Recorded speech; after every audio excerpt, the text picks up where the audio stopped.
Hey there, podcast family. On today's bonus episode, we are going to be talking about the Nomad Lounge and Cocktail Bar, affectionately called the Nomad Lounge. Look, as a general pro tip, when it comes to Disney, don't sleep on the lounges, okay? Many of the higher-end restaurants at Disney have an attached or nearby lounge that offer many of the same menu items as their restaurant counterparts, but without the need for reservations. Yes. The Nomad Lounge is one of these options and absolutely worth a visit. Yes, definitely. And during COVID, they are doing a wait list on the app. So when we were there in December, when we got to the park, we immediately checked the wait list and it said the wait list is full. And we were pretty bummed out about that. But we just kept checking back. And literally within 45 minutes, it had opened up and we had a reservation within 5 minutes. Yep. So don't give up on it if it says it's full. Just keep checking and checking and checking. You can get in. We had no issues walking right in and getting an amazing seat near the water. Yeah, absolutely. And really all it took for us to want to try the Nomad Lounge was the words bread service. Amen. Bread service, we're sold. But it offered so much more by way of small plates and wonderful libations. Nomad Lounge is located right next to Tiffin's, which is easily the nicest restaurant in Animal Kingdom. It's one of the nicer restaurants on Walt Disney World property, For frankly. sure. Yeah. If you're walking towards Pandora from Discovery Island, it'll be on the right just before the bridge over the water to go to Pandora. So you'll see Tiffin's and then you'll see the Nomad Lounge. Yeah. It includes an indoor and outdoor seating area. And if you sit outside, you have actually a fantastic view of the river that runs through Animal Kingdom, which means you get prime viewing of the floating character cavalcades that are so cool at Animal Kingdom. It was fantastic. Yeah, so relaxing. It was beautiful. And there's so many details in the banks of the river that you can just try to spot things. It's amazing. The decor speaks to the heart of those with wanderlust, which we both have. The inside has these large banners hanging from the ceiling in the center of the lounge that pose questions about traveling and the thrill of discovery. In normal times, non-pandemic times, the cast will provide you with a decorative little tag and you jot down answers to the questions on the banners, and the people that work there might display your answers on the quote tag chandelier that hangs above the bar for all to see your answers. That's really cool. But as always, the menu is the star here, right? We went for the bread service, but we knew it was going to be a phenomenal menu. And at Nomad Lounge, it's a collection of small plates. There's a decent selection of beers, wine, and specialty cocktails. The wine and the beer options, as well as the cocktails, not extensive, but they are all quite interesting. Super and you creative. can tell that it was very intentionally selected. Yep. So let's go down through the small plates.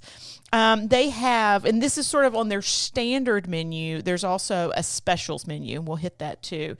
So on the small plates, they had the Chicken Manchurian Nomad Bowl, and all these are meant to be shared.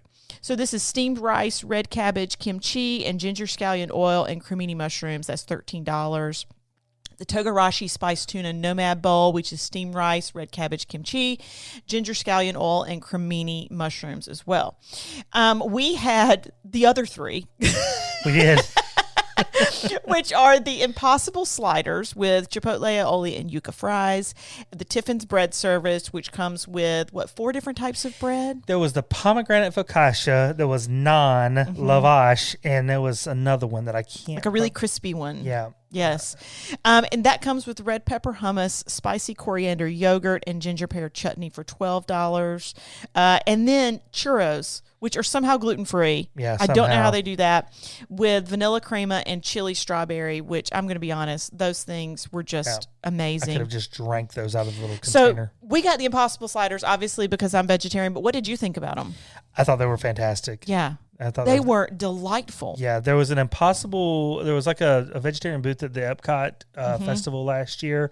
That's what they reminded me of. Yeah. But the slaw on them just set it off. It was absolutely. And the yuca fries. Not only that, but the bread was, you could tell the bread was fresh baked. Oh yeah. And these little rolls, and bread will make a sandwich or break a sandwich, and They just killed this. Yeah, so they brought out our Impossible sliders at the same time they brought out the tables next to us, regular sliders. Yeah, so on the specials menu, they have beef sliders. They have beef sliders. And so we were like, did we get the beef or did we get the... We honestly couldn't tell the difference by looking which one they had delivered to us. But I'll tell you that ours were bigger. Oh, ours were bigger. Yeah. Ours looked prettier. Yeah, they That's did. why I thought they must be the real beef because they looked like a prettier little slider. Yeah.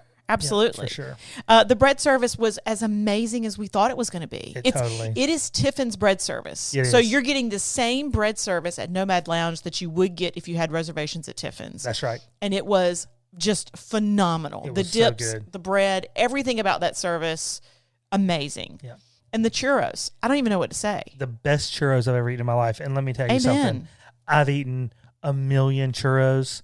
Whether at Disney, not at Disney. We tried making them at home one time, at baseball games. If they sell a churro, I try to eat it. We're for churros. But no churro will ever stand up to these. They were the best churros I've ever had. How are they gluten-free? I mean, we had churros in Lima, Peru at a place that specialized in churros. Right, yes. And these were better.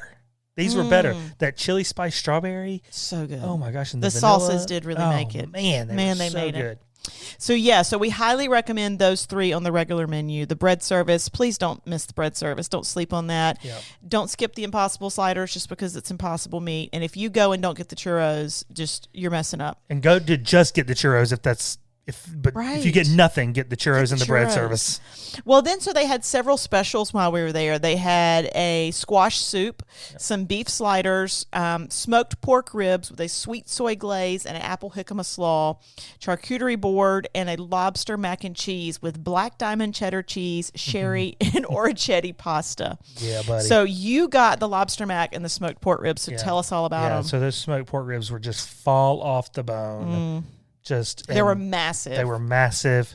They were meaty. They were sticky, sweet. That little umami flavored sticky sweetness, like Korean barbecue almost. They were beautiful. Oh gosh, I'm just thinking about it right now. It was gorgeous, and I would not. I mean it. I get it. They're defined as a small plate, but man. Yeah, you could have walked away full. These were massive. But we were there to eat, man. So I also got the lobster mac and cheese, which is everything you want lobster mac and cheese to be. Plenty of big chunks of lobster in there. It was in a crock. It was in a crock that they baked it right in that crock with a layer of cheese on top and some breadcrumbs.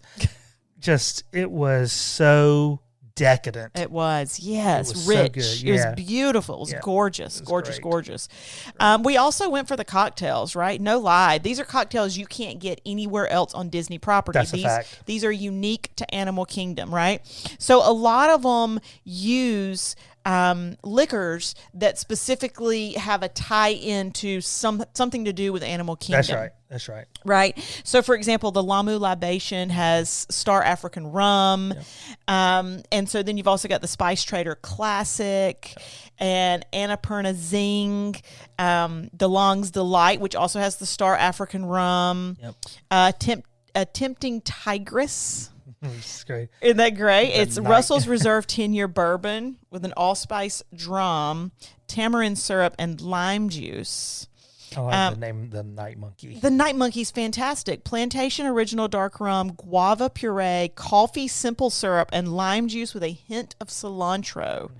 Yes, I seriously considered the Mustang Coffee, which is Crown Royal, brown sugar, and butter with hot coffee. Yeah, that sounds good. Yes, but I ended up getting the Sinaloa Sangria, which is a South American sangria made with Susana Balbo Criollo Rosé, Barsol, Quebranta Pisco, and fresh fruit.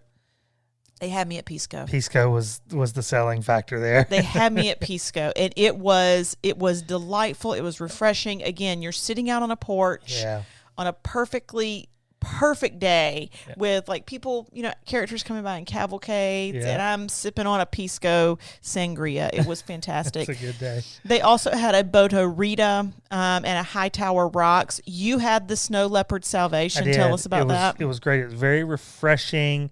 So this was Snow Leopard vodka, Belle de Brie pear liqueur. So pear liqueur, mint, lime juice topped with ginger beer. It reminded me a little bit of like a mint julep, maybe. It looked like a mint julep. And again, we're sitting on a porch. The sun's sort of coming down. It was cool, but you had the radiant heat from the sunshine and that refreshing drink. It was just delightful. And Snow Leopard Salvation, that vodka in particular, donates money to help keep the snow leopards alive. Well, I'm sure that's why I ordered it. I'm sure. I also had the Jen's tattoo just because I really love the name, and that was a huge win. It's Kettle One vodka, watermelon, hibiscus, and lime juice. That is an actual candied hibiscus flower sitting on top of that, and I got to tell you, it made my day. They have several wines, all coming from the Southern Hemisphere, and several beers. Again, these are all very intentionally selected. They also have some non-alcoholic beverages for the kiddos. They have some a la carte small plates for the kiddos, including falafel with garlic yogurt. And they have an opportunity for the kids to create their own entree and slides, like build your own entree and slides things, which is really cool. Now, I will say this is a lounge. It's meant to sit and chill. This isn't a run-in and run-out place. Yep. So, you know your kids the best and decide if that's something that you want. But this is one of the most relaxing places in Animal Kingdom, and I can't see us ever going back to Animal Kingdom and not doing this. Yeah, this is couch seating and easy, wicker chair seating. Yes. This is not sitting at a table and dining. The service is wonderful. It's lovely. But this is a place to go to relax. Yes, absolutely. Yes, sure. I loved every bit about it. So look, if you're going to Animal Kingdom, do not sleep on Nomad Lounge, man. Make a plan to get in there just to relax for a minute. You will not regret it. Go in there. If you do nothing else, get yourself a beverage, get the bread service and the churros, and you will be thanking our podcast for giving you that idea. Yes, so, it's a win. Win-win. Hey, if you enjoyed this, go out to iTunes and rate us. Leave us a review. Run out to our YouTube page, Supercalifragilistic Awesome Disney Podcast, and subscribe. We'll put out more stuff like this. We hope you enjoyed it. Yes. And with that, we hope to see you real soon.